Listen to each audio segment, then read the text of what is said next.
I have to admit, I get frustrated when psychics and twerking videos get more retweets than the frickin' discovery of gravitational waves. But I'm not alone in this frustration. There's a growing interest in science and educational media as more of us are waking up and demanding something that stimulates our brains and makes us think. My guest today is at the forefront of this battle to foster curiosity in a world that seems all too eager to celebrate ignorance. He's a former Christian radio host turned atheist podcaster. He's the host of the Thinking Atheist, the largest atheist radio podcast in the world, and has created a community of encouragement celebrating free thought and critical thinking, bringing atheists together and showing us that we're not alone. He's the author of the books Deconverted, A Journey from Religion to Reason, and Sacred Cows, a lighthearted look at belief and tradition around the world. When he's not writing books or recording and editing podcasts, you can find him on the conference circuit promoting reason and encouraging people to assume nothing, question everything, and start thinking. Without any further ado, I give you Seth Andrews.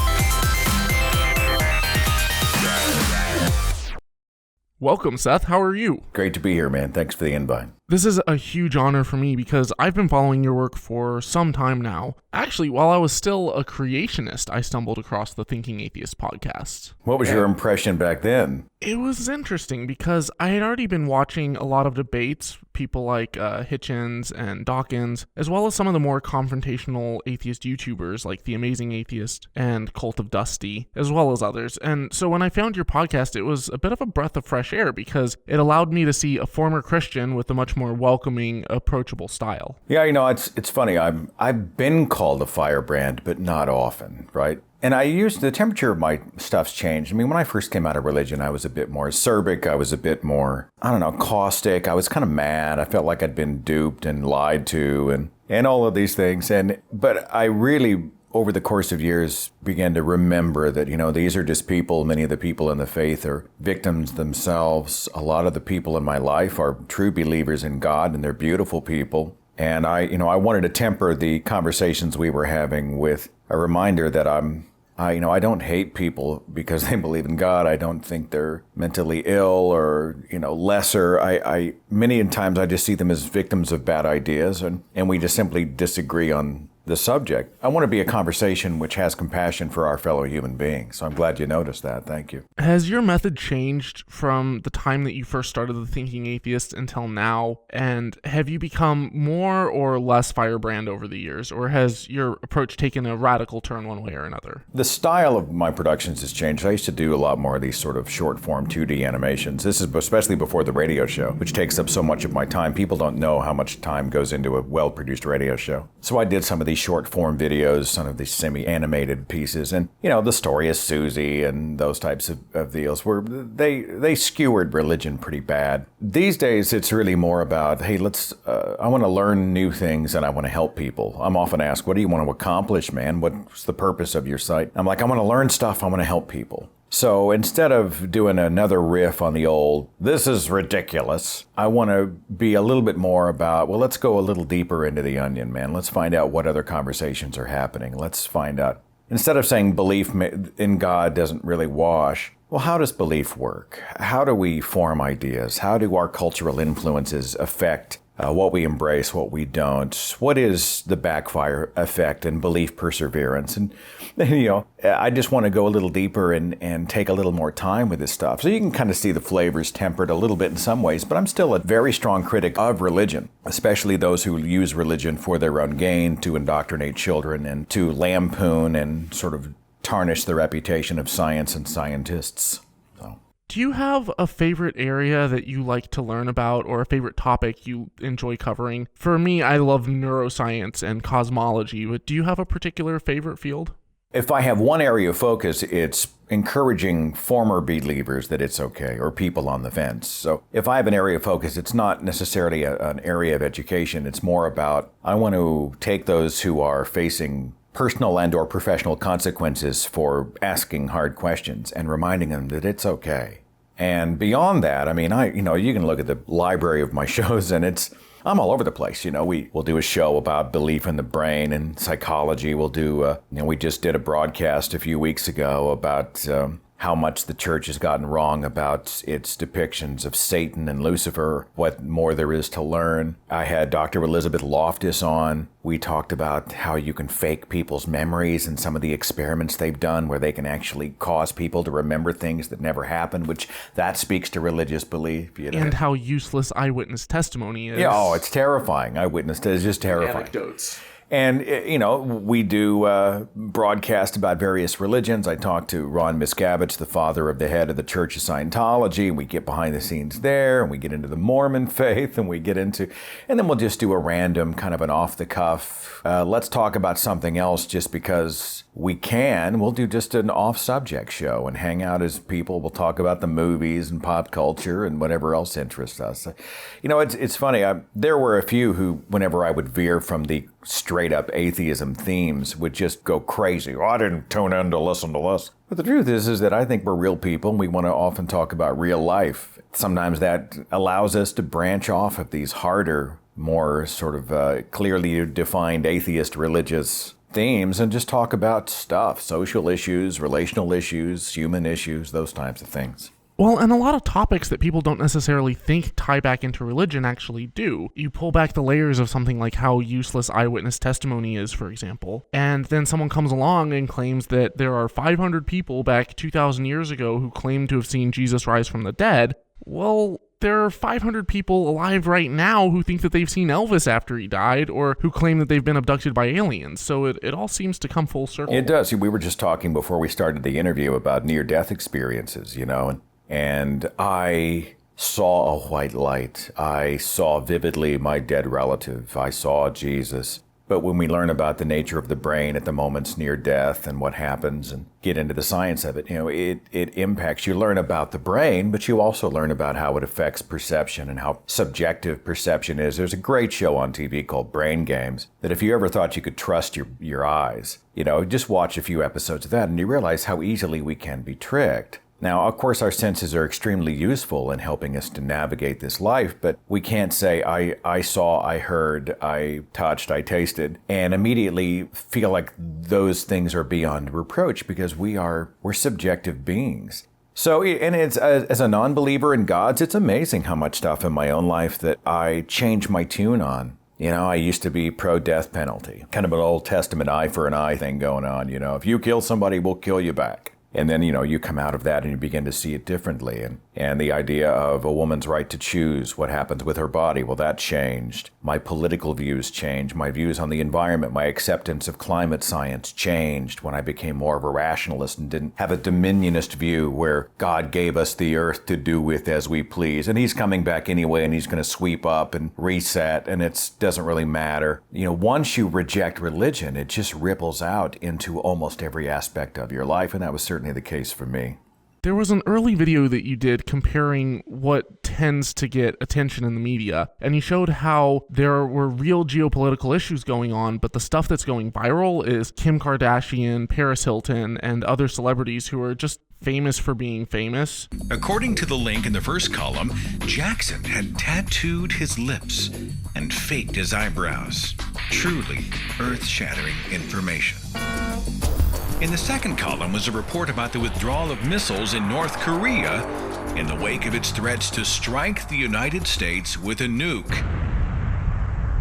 Now, seeing the two headlines in such close proximity, I stopped to weigh the stories behind them. Dead pop star with tattooed lips, rogue theocracy threatening nuclear holocaust. That video was actually one of the first ones that I watched that got me into the Thinking Atheist because I can very much relate to that frustration. Since then, I've seen a bit of a trend in the opposite direction with an increased interest in science education. Have you noticed that at all, or do you think that the trend is going the other way? I don't know. I'm not sure how to respond. I mean, you're talking to a guy who is where I'm up to my eyeballs in a nation that has just elected one of the most dangerous charlatans and clowns I've ever seen in any position of power anywhere. And it's hard for me the statistics say that secularism, the nuns, the rise of the non-religious is happening. More and more people are walking away from young earth creationism. More and more people, according to a recent Gallup poll, are walking away from and rejecting Bible literalism. They don't think the Bible is literally true. So the statistics are encouraging, but there is also a celebration of shallow celebrity that, for me, remains alarming. There are a ton of reasons why Donald Trump is popular among so many millions of people. I think many times he speaks to their prejudices, he speaks to their perceptions of what healthy power is, the desire to be a slave. Oh, he's rich and his name's on buildings, therefore he must know what he's doing. There seems to be this fascination with this shallow celebrity. He was on TV, he's the guy they know from The Apprentice. He's the guy they've seen paraded around, living this sort of almost a caricature of what the successful American life ought to be, while you and I look at it and shake our heads and say, wow, this is not healthy, this is not normal. To them, they say, I'm impressed, this is amazing. And I think, when you live in an entertainment culture, a culture where people know the lyrics to all their favorite songs on pop radio, but they can't tell you who the vice president is, You have essentially an entire population that they've set themselves up to be led as slaves. So it's terrifying. They can quote verbatim every intro to their favorite TV shows, but they don't know Newton's laws of motion. They can't give you basic information. I think we're all ignorant about different things, but it's a celebration of ignorance. Ignorance can be fixed. When I was in Christianity, I was ignorant. I was happily ignorant of evolutionary biology. And I'm still a layperson in that field, learning everything I can as someone who's not a biologist. But, I was so happy. Of course, I don't need anything to do with that. I've already got the truth, And there's an attitude of celebratory ignorance. What, it's all a scam anyway. It's all relative. And scientists can't be true. Whatever. It all changes next week. I think it's an excuse for people to disengage their minds, to in some ways disengage their values. Then they can go off and just live lives of distraction. They spend their entire time playing games on their cell phone while the world is crumbling all around them. And, when you live in a culture that is all about immediate gratification and don't really care about, even if they care about long-term consequences, they don't care about consequences beyond the borders of their own nation. They don't think we are citizens also of the world. It's terrifying. I don't know what the solution is. I don't know how you solve the problem of celebrated ignorance other than to try to cultivate those who want to know more and who want to be educated and who want to be responsible stewards of their lives, families, cities, governments, planet, I think a lot of it starts with curiosity, and that's something that I've really been trying to cultivate from the beginning with Holy Koolaid. Einstein once compared knowledge to a circle in which the circumference of things on the periphery of our knowledge that we realize that we don't know will always be bigger than the diameter of things that we do. But as we expand the amount that we know, we become more and more aware of just how much we don't know. I don't know is something that we were terrified to admit in the church. We'll paint God into every blank. When you say, I don't know, well, it's part of God's will, it's part of God's plan. God has a way, God has a reason. And I'm recently doing a speech around the country which kind of has that. Everything happens for a reason, kind of, if we talk about that. When you can come to a point in your life when someone asks you a question, and you can say, I don't know. There's no reason to be embarrassed about it. There's no reason to feel like you failed. And I don't know, but let's go try and find out, I think can be a wonderful answer. And I cultivate that in people wherever I go and try to cultivate it in myself. Someone will ask me a question and they're hoping for a brilliant answer. I don't have it. So I'll be like, I really don't know the answer to that. But we should go and let's take a journey, man. Let's try to find out what the answer is together. Well, and people used to think that intelligence was fixed. This fixed mindset has been utterly debunked in the last few decades in favor of a growth mindset. The most surefire way to tell if someone is dumb or smart is how they spend their time. And the way you can guarantee whether or not you're going to become intelligent is what you do with your free time. Yet, as Bertrand Russell said, the problem with this world is that the stupid are cocksure, but the intelligent are full of doubt. Yeah.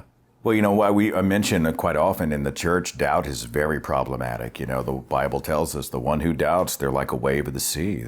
unstable. That person shouldn't accept anything from God when they ask. And we talk about doubting Thomas, the one disciple that kids are never encouraged to be like when they grow up. It's always be like John or Peter or Paul. Never be like Thomas. And yet Thomas is my favorite disciple because Jesus appears after the resurrection. Thomas is the one who's like, I'm not going to believe unless you show me some nail holes in his hands and the piercing in his side. And unless I see those things, I'm going to withhold judgment. I'm not going to believe. And for that reason, he's my hero. I think, congratulations, dude, because you did it right. When someone tells you not to doubt, or that doubt is a sin or a moral failing or weakness or an attack of Satan, I think they're just simply trying to insulate bad ideas. I recently produced a video called Letter to a Christian Spouse where we were reframing doubt and talking. If someone comes up to your front door and says, hey, I've got a surefire way that you could make $1 million, just let me in and I'll tell you. Well, you doubt that claim on a number of reasons, and those doubts actually protect you from having a stranger in your home who might take advantage of you financially or worse. Doubt sometimes keeps us from real harm. Doubt can be a positive. It can be a great mechanism. And, we have to really remind those in the church, when you doubt, sometimes that doubt is there for a really good reason, and you should embrace it and use it to move yourself out of harm's way and into better ideas. With the example you just gave, that's excluding Nigerian princes, right?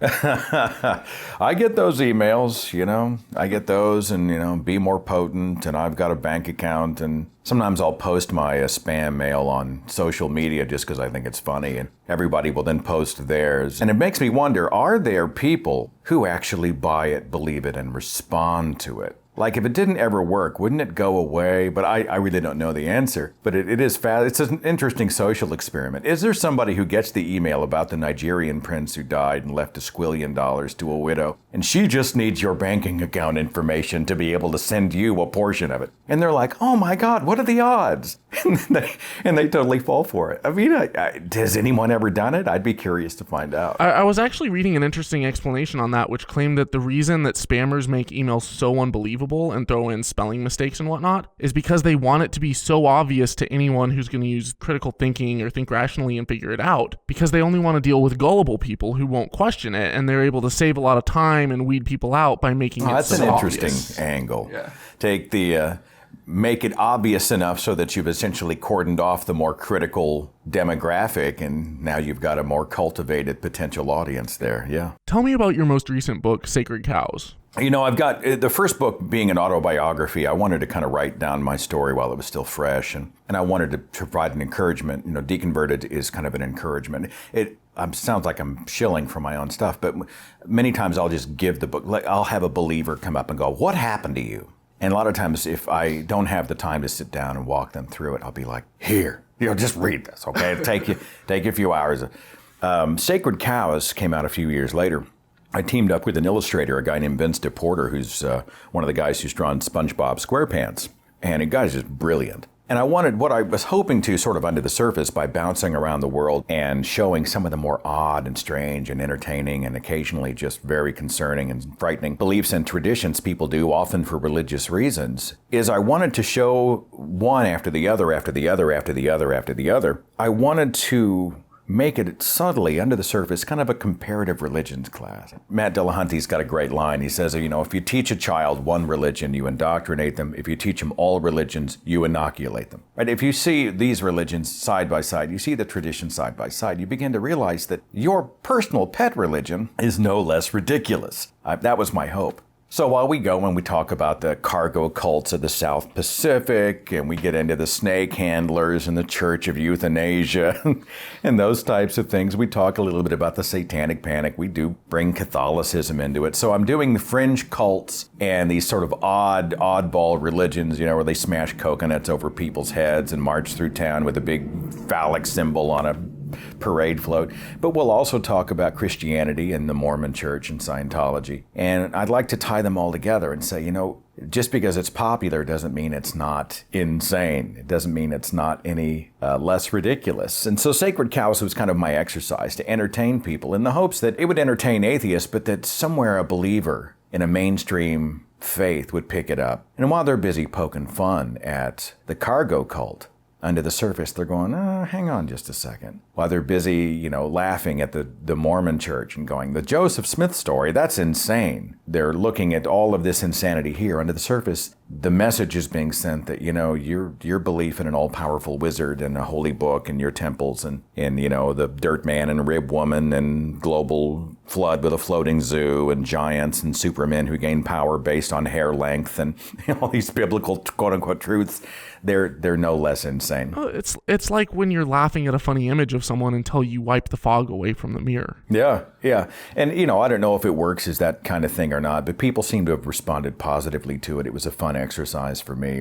I needed some levity, after the heaviness of some of my earlier stuff. And I'm working on a few ideas now, nothing concrete. I just figure I'm not going to force it when the time comes. If inspiration strikes, I'll hit the word processor again. We'll crank up the idea machine and see what happens. So. Well, I am looking forward to reading your future books. I appreciate that, and thanks for the work you do, for the discussions you're having. You're making a difference, and it's been a joy to be a part of it, man. I appreciate it. Thank you. And where can people go to find your work? TheThinkingAtheist.com. I think you can find all the videos, the podcast, everything is there. We have a Twitter and Facebook page as well you can link to, but TheThinkingAtheist.com is the website.